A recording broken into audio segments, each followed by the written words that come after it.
पुण्यातील औंध परिसरामध्ये काल पहाटे बिबट्याचा वावर पाहायला मिळाला आणि त्यानंतर रात्रभर वनविभाग आणि रेस्क्यू टीमकडून शोध सुरू करण्यात आला।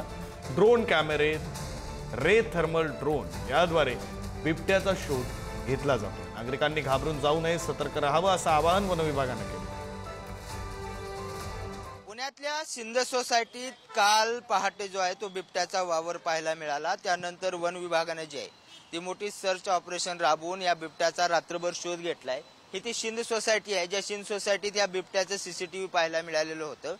हे सिंध सोसायटीचे जे कर्मचारी आहेत जे हे सगळे इथं गेट लावून घेतायत, इथं माध्यमांना मध्ये जाण्यास परवानगी दिलेली नाही। त्याचबरोबर यांचे जे चेअरमन आहेत, सोसायटीचे जे अध्यक्ष आहेत, त्यांचा सुद्धा या व्यक्तींकडे नंबर नाही। हे 5-6 सिक्युरिटी गार्ड आहेत आणि ते त्यांचे बॉस आहेत जे सांगतात की मध्ये जाऊ नका। मात्र रात्रभर जे वन विभागांना परेशान करत होते, पोलिसांना परेशान करत होते की आमचा बिबट्या शोधा, तेच सगळे हे कर्मचारी आहेत, तेच सगळे हे सोसायटीतले लोक आहेत।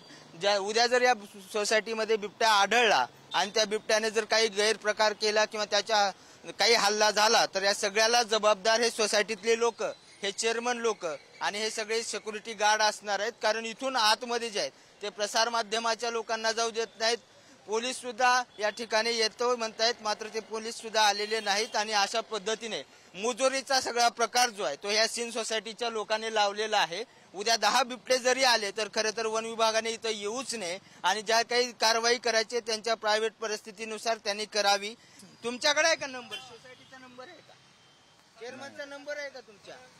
सगळ्यांचा आहे, पण आम्ही देऊ शकत नाहीत, आम्हाला द्यायला अलाउड नाही। बिबट्यामध्ये घुसल्यावर कोण केला होता? तुम्ही केला होता? नाही, तुमच्या लोकांनी केला होता ना? कोण केला मला माहिती नाही। 1 नंबरहून केलेला असं जे काय चालतं ते 1 नंबरहून चालतं। हे 3 नंबर गेट आहे। आता बिबट्या नेमका कुठे माहिती नाही, मात्र आज रात्री मध्ये असेल तर मग त्याचं त्याने बघावं अशी सगळी परिस्थिती सध्या तरी इथं पाहायला मिळते आहे। व्हिडिओ जर्नलिस्ट संपत मोर।